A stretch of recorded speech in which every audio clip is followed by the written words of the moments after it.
Welcome to Trust, Then Know, the Jackie Boyd Podcast, a podcast providing education, information, and mostly inspiration that will help you become the best version of yourself. Join host Jackie Boyd for engaging and intriguing conversations. Now, Trust, Then Know, the Jackie Boyd Podcast. Hello, everyone. Hello, how are you? I have missed you. Oh my gosh, we took a little sabbatical for a little traveling, a little reassessing, a little replanning, but we're back. That's right. Here we are back with the Trust and Know, the Jackie Boyd Podcast, bringing you people who have something to say. And I'm so excited that my guest tonight, Mr. Nathaniel Scott, has a whole lot to say. But let me just say, while we were gone, even my videographer, let's give a shout out to Charles Landon Griggs, who has been around the world and all in Hong Kong and everything. That's where he's been. He's back.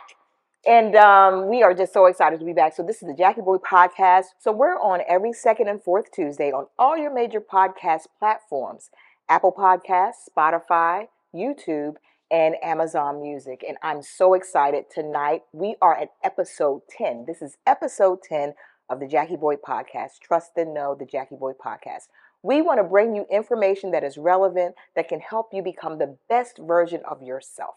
And tonight, my guest is definitely going to help you become the best version because he's going to talk about his best version. I have known Mr. Scott for about 20 years, and he never ceases to amaze me with all of his information, all of his wealth of knowledge, and his background and experience is something that all of us can glean from and grow from. So welcome, Nate. Thank you, Jackie. Thank you. Should I call you Nathaniel? Nah.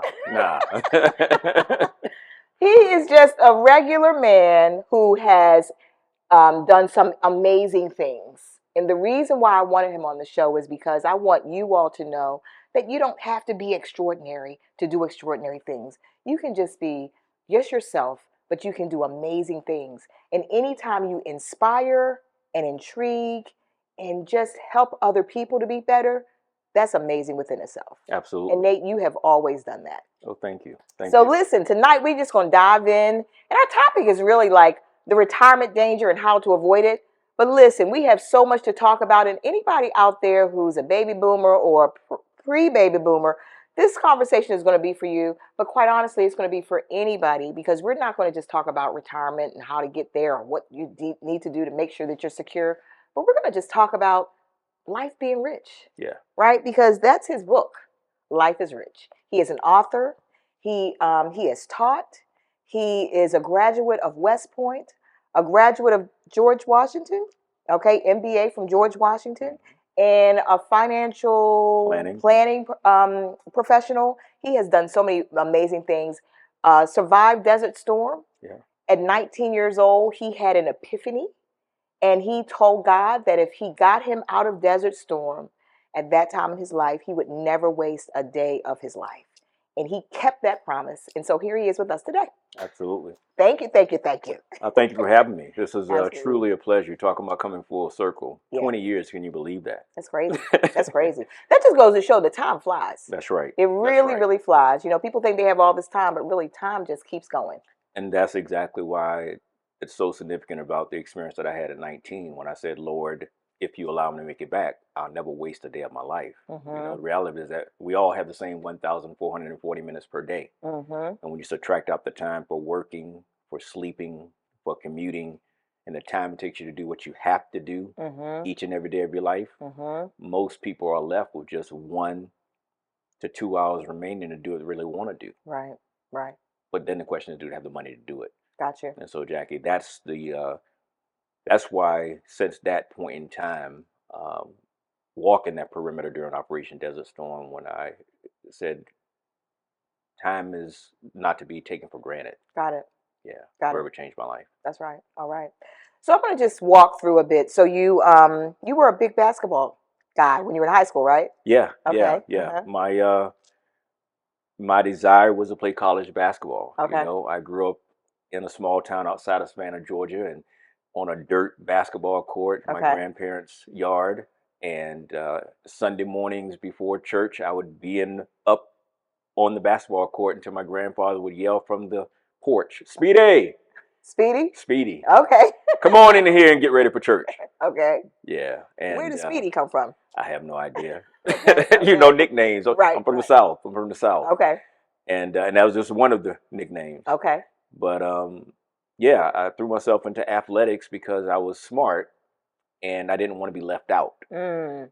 You know, as a young black man growing up in the South, having friends, athletics was the way for me not to be left out as the nerd. Mm. And so, generally speaking, that's something that's oftentimes one of the stigmas or the things that oftentimes people will just do things because of the peer pressure. Got it. But for me, I made sure that I handled my business in the classroom, but I also was very competitive, and through those competitions, Mm-hmm. allowed me to have my circle of friends Gotcha. and was not left out.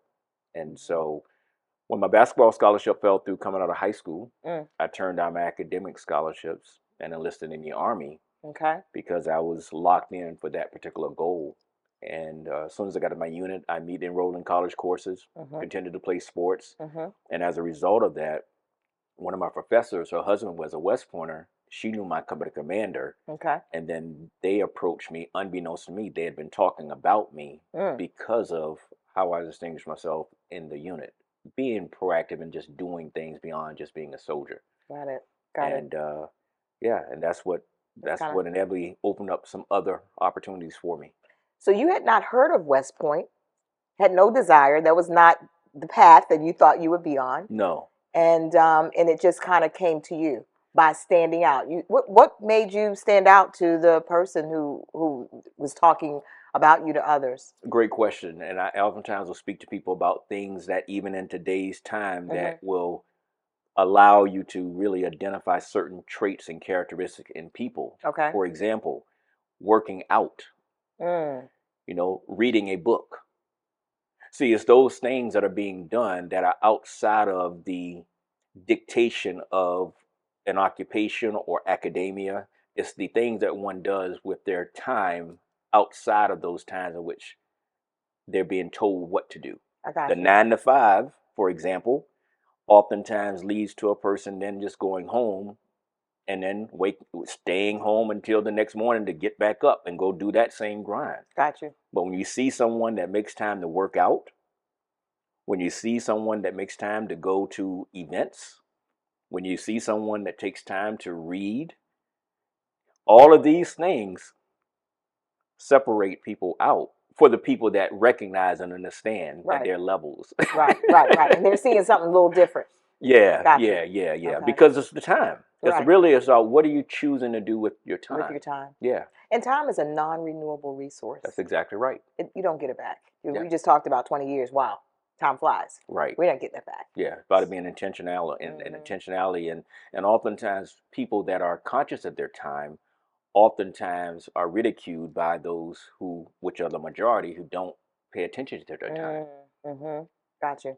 Okay. I just had a conversation with someone who was talking about being intentional, and it challenged me a bit because they kind of stepped on my toes about being intentional. And it really, quite honestly, it was about a week ago. And every day since that conversation, I've thought about it to ask myself, am I intentional enough? Because you don't get time back. And you have to make good choices and wise decisions with your time, making sure that you connect to the right people, that you're connecting with the right projects and things and circumstances so that you don't waste time. We can make money. We can get money back. We can't get time back. Yeah, Can't yeah. get time back. And it's a reflection of the habits. Yeah. So your habits are the things that will dictate your life. Your habits are the things that project what kind of life you actually create. In fact, in Life is Rich, How to Create Lasting Wealth, I have the daily habit poem that I oftentimes will tell people, read this one thing, and just in that one page, you can see something significant in your life to determine whether or not you need to make some adjustments. Got you. Okay. All right. So you were in the Army. Yep. Okay. You did West Point. How was West Point for you? Was that life changing? Yeah. As I said, when I got the appointment to West Point's prep school, I still had no intentions of going to West Point. Okay. I had a disdain for West Point officers. In my time, the experiences that I had were not great. And I meant simply because oftentimes the same thing people may experience in corporate world, where someone that's quote unquote in leadership may come into the organization and trying to take charge, but not realize that there are already people there who are there to help ensure that that person that's in leadership can succeed. Got it. And so through that experience, I made a decision inevitably to go to West Point because I saw it as a way for me to show them what soldiers were really like. And so it was February 26th, 1992 at about 10:30 a.m. where I did a Benjamin Franklin T, where I wrote the pros and cons. And that's what caused me to make a head decision about what the opportunity would be for me, not temporarily, but in the future. It was one of those things about delayed gratification. It was one of those things where I said I'd have to deal with something that sucks for a period of time, but on the other side of that, there are other opportunities that will open themselves up. Gotcha.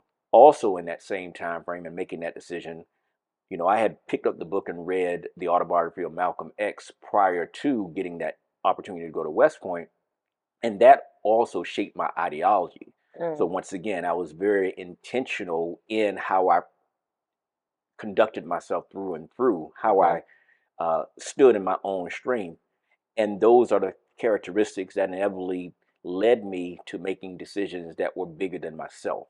It was the responsibility that I said, I've got to be the one. If I'm given these opportunities, here's what I must do, and here's why I must excel. Right.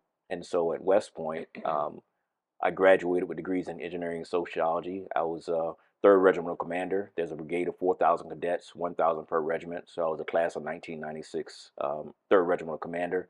And that was significant because I was career by day. Every day I approached things from that vantage point of, again, being the model. I was conscious of if someone whites ever saw me as the only one they've ever met, because there are people that were at the academy that had never ever been in diverse populations, had never, that was their first experience with even meeting someone that was black. Okay. I said that if they didn't see me except from afar, Right. the standard in which I set, I wanted that to be the new stereotype For them. for them to be able to realize. Okay. That's it. There's a standard, right? Gotcha. So that was something that I shouldered. Right. Always, and have always shouldered, to ensure that that there are opportunities that are there that are bigger than myself. So let me ask you this, because you sound like you've always had it together. I mean, would you say that? Because most young adults, they're 18, 19, they don't have a clue about what they're doing, even in your early 20s. Like for me, I can say, when I was I would never want to go back to my 20s. You know what I mean? It's such a transitional, you're just all over the place. But it sounds like you were not. I'm the oldest sibling. Okay. Yeah. I grew up in a faith-based family environment. I've always known that God has had a call on my life. My name is Nathaniel, which means God's gift. I'm very conscious of that. Though my parents were divorced at an age in which I don't remember when they were married, so I broke in a quote unquote broken home, but I've never felt like or experienced a broken home. I got you. You know, I can think about each and every moment in my life that have been pivotal, but have never been anything that I've called out to be something negative. You know, I can speak about, again, the experiences that I've had with my parents in growing up, where for someone else, they might look at it as something that's negative, but for me, I've always seen purpose. Okay. You know, so I don't like to go into those ideas of having it together, because I don't know what that really means. What I do it know, just seemed like you were at a young age, you were very focused. Focused. That's true. You were very focused, and you seem like, just from what you're telling me, I'm seeing a young person that was serious minded and grave and focused, and just having direction, probably a little more than the average person. Absolutely. Okay, is that absolutely that's accurate? Okay. and conscious of it. Yeah. But not to again, keep me separated. Okay. Because like I said, even the idea of why I was in athletics and why I threw myself into sports was because I was still like everyone else. I just recognized, though, there was other things about where I may have been more intentional about my grades. I got you. You know, you know, the whole idea of just knowing that there was more for me to do, Okay. that there was an assignment that I was to fulfill, and that in turn may have just come as a result of just seeing the example of my dad. Okay. And just how he is, and even to this day, as I get older, I can see my traits, even when I hear my voice and how I'm speaking about certain things. That's your dad. Yeah, yeah. Okay. And you have a son. I do. I have a daughter. Okay. Yeah. Okay. Yeah. Got Beautiful. you. Yeah. Got you. Wow. So okay. So you graduate from West Point. You get your MBA. You're in the DMV area. Yeah. Okay. Yeah. DMV. Let's go. I'm Yes, a DMV indeed. girl. Yes, indeed. And then you had another type of epiphany. You had another time in your life where you was like, this is another turning point for you. And so tell us about that. So I finished the military, and the driver for me getting out of the military, because as I said, I was career by day, was I said that if I ever had a family, I wouldn't stay in. So that was my defining moment, because I knew that what my job was. And I again, when I say career by day, I was infantry officer, ranger. Again, as a black man in that field, knowing what my job was, I was operating at the highest level, but knew that my exit would be if I had a relationship, because I knew that I didn't want to be in a situation where my mind was split. Got it. And so when I was... That's key. Yeah. That's key. And so as I transitioned from the military, I had a window of time called terminal leave. So it was a 90-day window of time. And I knew that if I didn't take action right then to buy a home, I wouldn't have a history of income. And, you know, with you being in real estate at that time, that history of income was tied to finances. And if I was in between jobs because I was leaving the military to be a civilian, then I wouldn't have that history of income. Gotcha. So I read a couple of books. I read Rich Dad, Poor Dad and Cash Flow Quadrant. And from those, I pulled up a couple of concepts from there. And those concepts I acted upon. And that was an example of, again, how I was just unique. The ability to read something and then execute a game plan that inevitably led me to acquiring over $1 million in assets in 90 days, with my largest property being a 40-unit apartment complex. Wow. That was in the DMV area? Yeah, in Maryland. Okay. Yep. And from that, when I transitioned, it was me executing a game plan, because I had always been thinking about financial independence, and I knew that it was either going to be business and real estate as the path to get there. Well, through that transition, I had married, and you know, life was great. I was excited about what the future was to hold for myself. But 9/11 happened, and then soon thereafter, and when 9/11 happened, I was at the naval annex right down from the Pentagon, and when that plane came over, I pushed myself from the desk and saw this big explosion, and turned, looked, and we evacuated our buildings. That's how close we were to that particular day. And so from there,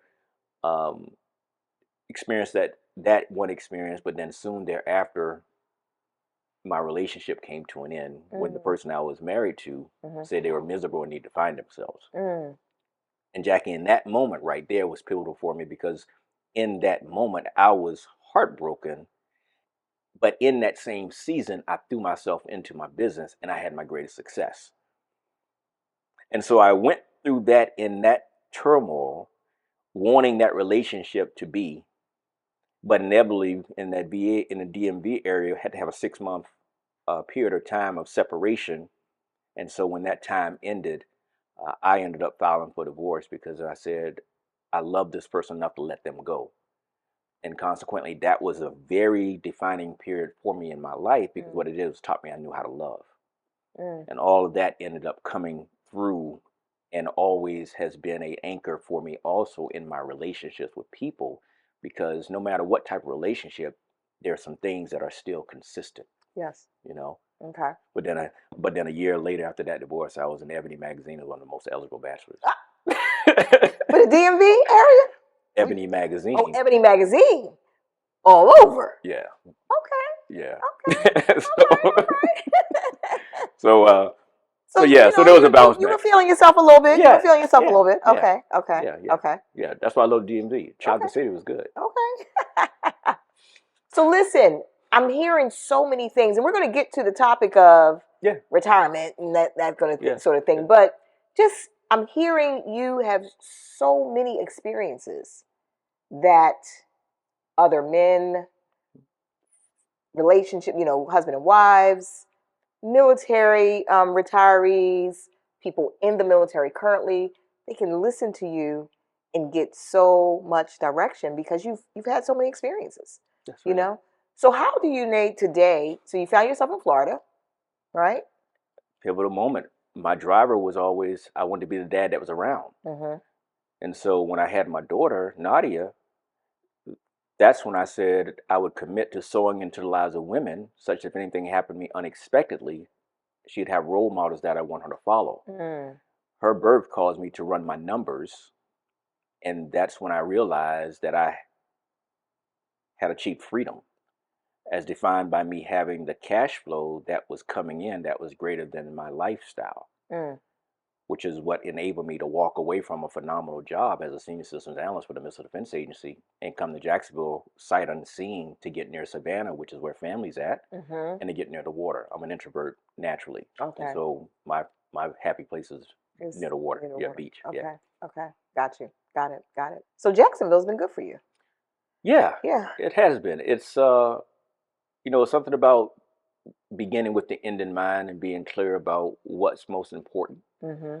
I came here knowing that I could get to the airport to be able to get to DMV or New York or other places. Okay. The quality of life, that nothing that compares to it. Okay. But with that said, the things that I miss out has been the culture.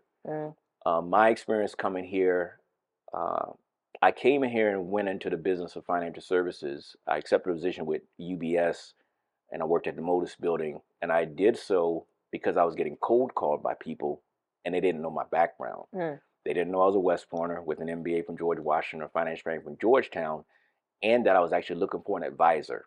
Not because I didn't know what to do, but because I didn't want my emotions driving my decisions. Okay. And so I accepted a position to work as a wealth advisor at UBS, fully licensed, 766, life annuity, mortgage, and real estate.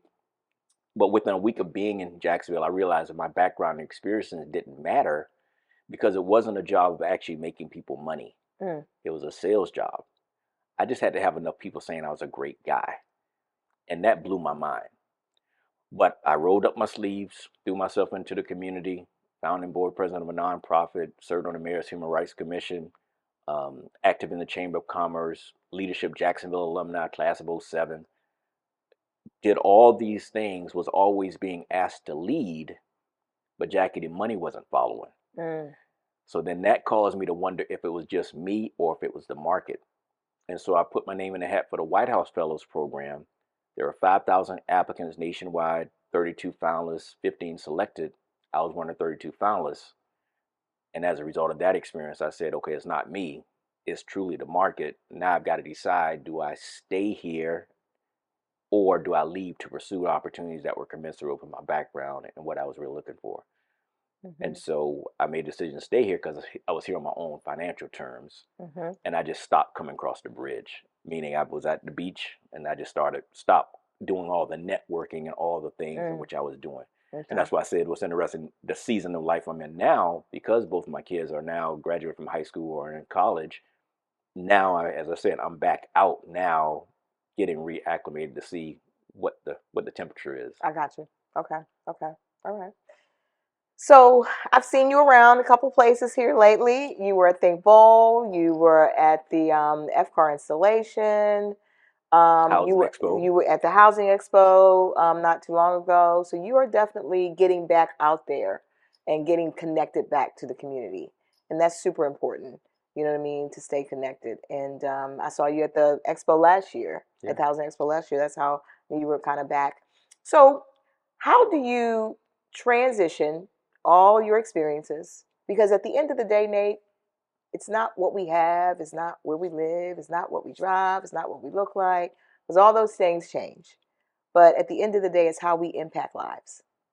And so that's what brings us, that's why I wanted to talk to you. Yeah. Because your experiences obviously led you to write a book. It's obviously, for since I've known you, you're always wanting to enlighten people with information to help them be better. And at the end of the day, I think when we face our maker, he's not going to say, oh, what did you do with that car? What did you do with that house? He's going to say, what did you do with the gifts I gave you? And the gifts are people. What did you do with the people that I blessed you with? How did you bless them? How did you help them? How did you encourage them? How did you make their trajectory better? And so that's why I wanted to talk to you, because I know a lot of what you talk about, even when you and I have conversations, it's about, hey, I want you to consider this. I want you to think about that. Everybody may not take the advice or the direction, but you're always giving it. Love's an action word. Love is an action. Right. It's selfish to have something that God has given to you, and then not to have the courage to bring it forth. The message that was birthed out of my experience in combat at 19, when I said, Lord, if you allow me to make it back, evolved into what is today R.I.C.H Global, which is my company, which has a meaning to it. Life is rich means I live in fullness every day because I realize I am Christ's heir. So life, L-I-F-E, live in fullness every day. Rich, realize I'm Christ's heir. So it's nothing to do with money. It's nothing to do with money. Right. But it's a clever title, but it has nothing to do with money.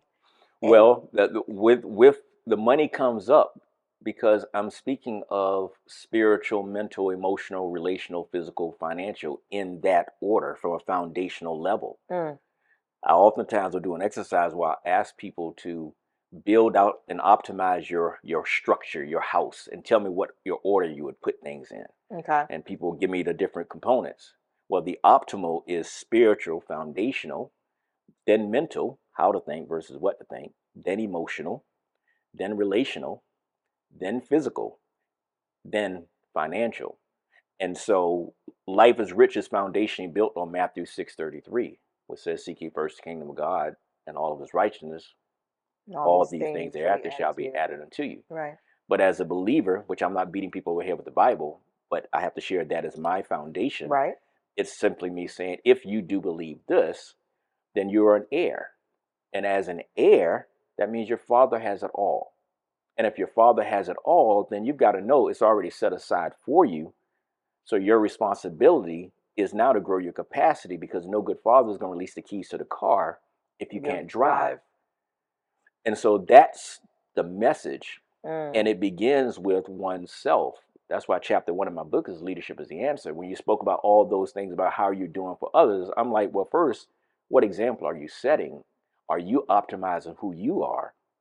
So that in turn, that becomes the thing that attracts others to you. Gotcha. That in turn gives you an opportunity to then testify, to be able to give that authentic example. The example of, like I said, working out, the example of reading a book, the example of going to and learning, evolving, so that in turn, you grow to the level that you're called to. I have 4 pillars: alignment before assignment, how to think versus what to think. You are the asset, and then life is rich. And see, each one of those things, if you just took and mastered just those things, alignment before assignment. Okay, well, what does that mean? I got to be clear about, does this align with who I am? Decisions that I'm making, is that in alignment? Is what I'm choosing to do getting me closer to where I want to get to, or is it moving me from? Are the people in my life moving me closer to where I want to get to, or moving me away from? How to think versus what to think. This is being able to say, and this is where we don't get this about the critical thinking. Yeah. We're oftentimes, as a community, we're raised in the church foundation historically but we oftentimes don't know how to think. We're just regurgitating things. As I said, personal growth and development taught me how to read the Bible as a practical manual. And so when I say how to think versus what to think, that's because I knew in taking my soldiers into battle that if I got killed on the battlefield, the mission still has to take place. It's the same thing with parenting. That mindset is the same thing. We got to know that if we fall off, the things that we put into our children, I mean, Lord knows, I love Camille and your kid Joseph, and how each one of them are young adults that are amazing, but that's because of the deposits that you've made in. You haven't handicapped them through rote memory. They can function, they can make decisions. So that how to think versus what to think is a foundational principle. You are the asset. Why? Because there's nothing more valuable than you. You want to talk about investing? Instead of the S&P, do the S and me. The S and me. Yeah, the return on investment that you can get from reading a book and then applying. As I said, I read a book and in turn grabbed a couple of concepts and acquired over $1 million in assets in 90 days because I pulled a couple of concepts. I saw that the flow of money for the poor, the middle class is income to expenses out the window. The middle class is income to liability, which then has an expense, then out the window. But the flow of money for the wealthy was income to asset, to income, to asset, to income, to asset. Then I could play that game, and that's something that everyone can learn if it's brought into awareness. And then seal it all up with life is rich. So that's an acronym. Say that again. The LIFE. And then live in fullness every day. Live in fullness every day. Life. Realize I am Christ's heir. I love it. And the spirit behind that is, if you're a believer, then it's you to be reminded that all things work together for your good. That right there. Romans 8:28, one of my favorite scriptures. Yeah. So for example, everybody's thinking about Shadur Sanders and the draft all week. That's the thing to talk about. I could say that listening to them speak, I know that that's a faith-based family, and the thing that's allowed them to navigate and just go through this experience and not be a part of all the drama is that they know God has them. And so my message of life is rich is meant to be your reminder for you to be able to say, no matter what's going on, I live in fullness every day because I realize I'm Christ's heir. And as an heir, I know that my Father has it all. It's already laid out. It's already ordained. I just got to do my part. I don't know the timing of when he's going to release those things for me. Right. I just know they're going to be there, but I got to grow because no good father's going to release the keys to the car. If I can't drive, I got to grow my responsibility to handle that which I'm asking for. And I think many times what happens is, again, we get the rhetoric from the pulpit, but we don't know how to apply it. Right. Right. Miles Monroe says that knowledge is information. Understanding is comprehension. But wisdom is applied knowledge. Wisdom is applied knowledge. Yeah. That's right. I love it. Life is rich. Did you get that? Life is rich. Yeah. I love that. So, so again, the substance behind that is because it's then anchored with your foundational belief. Right. Right. And then with my book, I go into the subject matters to move you, because it's a principle-centered, biblically based leadership program focused on personal growth and entrepreneurship. Okay. Every chapter begins with scripture, but then I say, so what? How do you take God's word and apply it on a daily basis? Right. So I cover leadership is the answer, the cash flow danger, it happened to me, becoming an entrepreneur, choosing the right entity, raising capital, asset protection, protecting your financial privacy, reducing your taxes, retirement planning, residual income retirement planning, estate planning, and life is rich. So again, it's the substance behind it. To say, okay, you know God's word, but okay, you got to keep talking about you praying about. Okay, we got that. We're in agreement. God's got it. Okay, now go to work. Go to work. Right. God's got it. We know He got it. Right, you got to do the work. I love it. Yeah. And that's all in the book. Yeah. Okay. Yeah, I love it. Wow. I could go on. This is good. This is great stuff. But let's. We don't have a lot of time, but I want us to get on this topic of retirement, because when you and I talked, and we talked about, what keeps people up at night. Yeah. Within our age bracket, And I was just having a conversation with Dr. Melissa Chester on a couple of days ago. We were saying the same thing, which is retirement.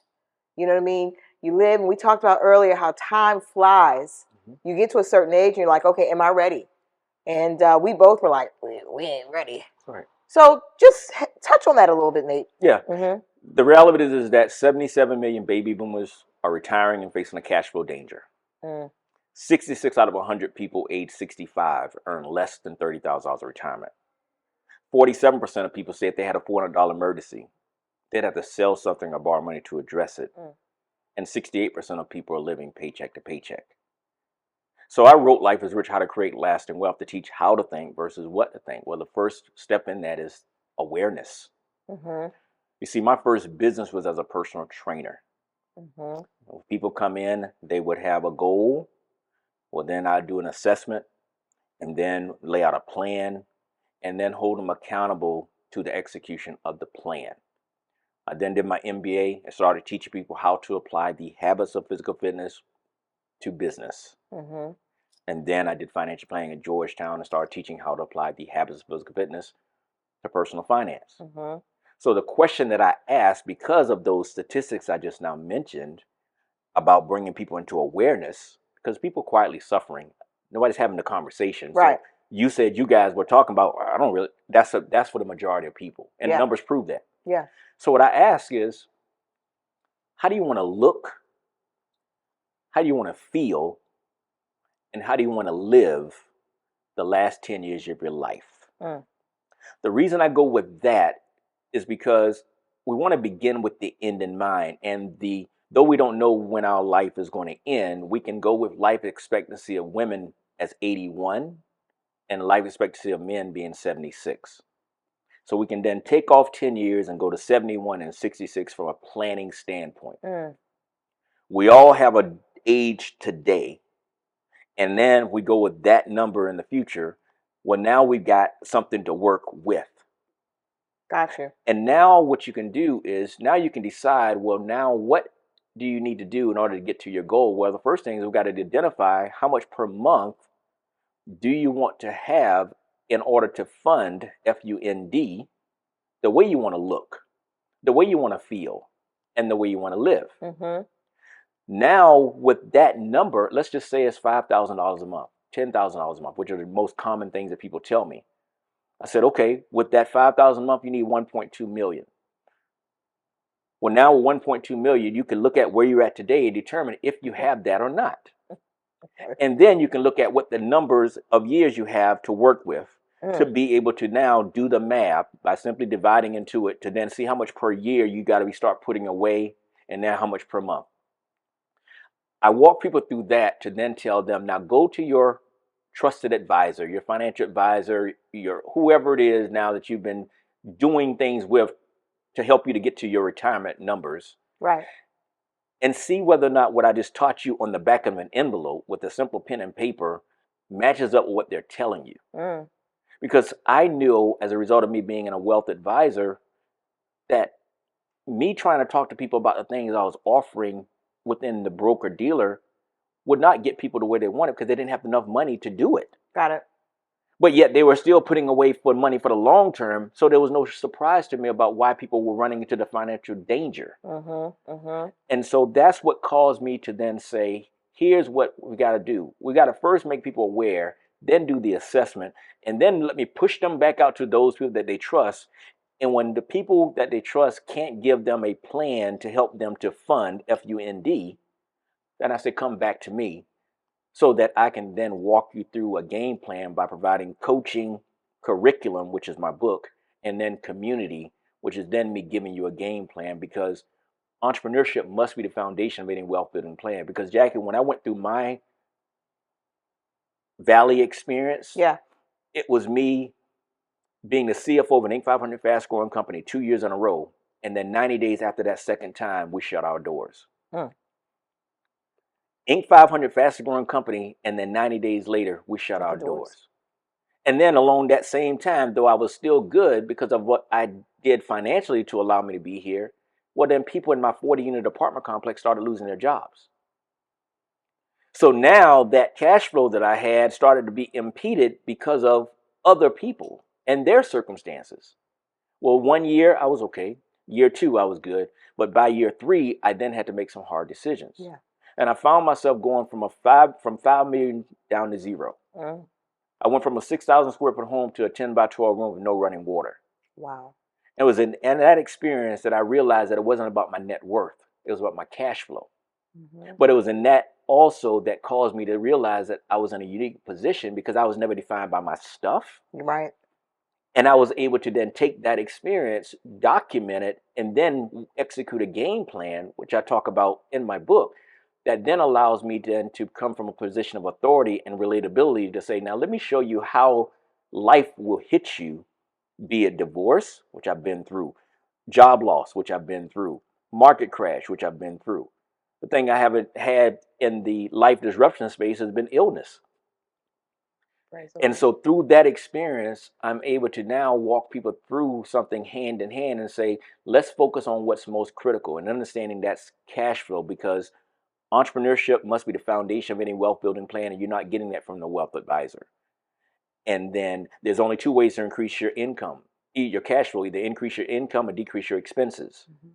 Well, the 2 biggest expenses that people pay, Jackie, are taxes and ignorance. And I help to reduce both. Wow. And so I asked the question of how do you want to look physically, how do you want to feel, and how you want to live. And I boiled it down to 4 things that people want. Number 1, they want money, so there's no financial worry. Number 2, you want your health, so that you're mobile, you're vibrant, you're energetic. You want to look good, you want to feel good. Purpose. You want to wake up each and every day feeling like you make a difference. You want to know that life that you spent working actually meant something that you can actually now put forth. You can do something that's meaningful. And then last, time. Time to do what you want to do, when you want to do it, for as long as you want to do it. Wow. And that's what I deliver from an outcome standpoint for people that in turn will do become aware of the situation, no longer hide underneath the rock, and not think that their situation, that they're the only one, but realize, no, most people are in a situation where they have no clue, and they just put their head down and say, hey, God will provide. Yeah, he will provide, but you got to do something. Wow. Wow. This is so much. It's so rich. It's so heavy. We probably will have to have a part 2. I'm not kidding. But let me go back. Those things. You want money. You want health. You want purpose, and you want time. Right. So listen, retirement, danger, how to avoid it. The takeaway, I think, is you have to have a plan, and you have to get advice from someone to help you execute that. And there's so much more, I'm sure, to the whole retirement planning, but you can't just say God will provide, because he will provide, like you said, but we do have some things to do. Nate, thank you so much. You're welcome. We definitely have to have a part 2. And just real quick, who's this beautiful lady on this book right here? That is R.I.C.H. Scott, and a beautiful soul, beautiful story. July 8th, 2015, I was leaving LA Fitness. I passed a pink Cadillac. I didn't see the person driving the vehicle. I saw it as a status symbol, so I pulled on the side of the road. She drove by, flagged her down, gave her a copy of my book, said, read this. If you get any value from it, you can pay for it later. She went left, I went right. She contacted me on July 26th, telling me she had read it. She shared it with 30 of her directors. They all wanted it. From there, she has to do a conference call with 200 of her ladies. I said, bring the husbands on. After that, she has to do a live event. And then she paid $4,500 working for 90 days as her coach. We developed a friendship. And then less than a year meeting at the stop sign, we married. Wow. What a story. Yeah. That is amazing. So that's R.I.C.H. Scott. She's an amazing woman of God, entrepreneur, and, best friend. I love it. I love it. Nothing like having your best friend as your life partner. So I love that. Life is rich. And this is not what you think. It is a wonderful book. Pick it up. Nate, thank you so much. This has been absolutely amazing. So many nuggets, so many nuggets. And like I said, I've known you for 20 years. Probably the first time we've actually sat down and went through all of this. Yeah. But just a wealth of knowledge, a walking encyclopedia when it comes down to just stuff, just knowing stuff, experience. You know what I mean? And the good thing is that you're not keeping that to yourself. You're sharing with other people. And that's what this is about. The Jackie Boy Podcast is all about bringing people who who have something to say, who can help you become the best version of yourself through information, education, but mostly inspiration to help you become the best version of yourself. So, may I give you a gift for your audience? Sure. So if they text KNOW, KNOW, okay, to 904-544-7424, they can get a free download of a chapter of Life is Rich, How to Create Lasting Wealth. Wow. I love it. Say it again. Give the number again. Text KNOW to 904-544-7424 to get you a free download of Life is Rich, How to Create Lasting Wealth, Chapter 13, which is a key chapter that I want to make sure that each one of you guys have access to.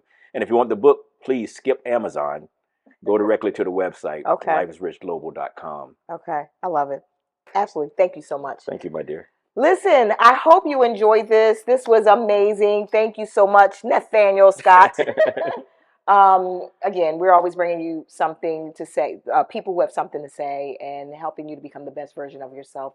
Listen, you are able to tune in every second and fourth Tuesday of every month for the Jackie Boy Podcast. We're on all your major podcast platforms. Listen, like and share. If you heard anything tonight that can help you be better or can help someone else be better, like and share. Let us know what this meant for you. Let us know how this has helped you to be a better person. Listen, I thank you so much for tuning in. Whatever you do, find ways to help you become the best version of yourself. Until next time, take care. Bye-bye. Thank you for listening and watching this episode of Trust, Then Know, the Jackie Boyd Podcast. We hope this episode has left you informed, intrigued, and inspired to become your best self. Remember to tune in every second and fourth Tuesday of the month and trust, then know.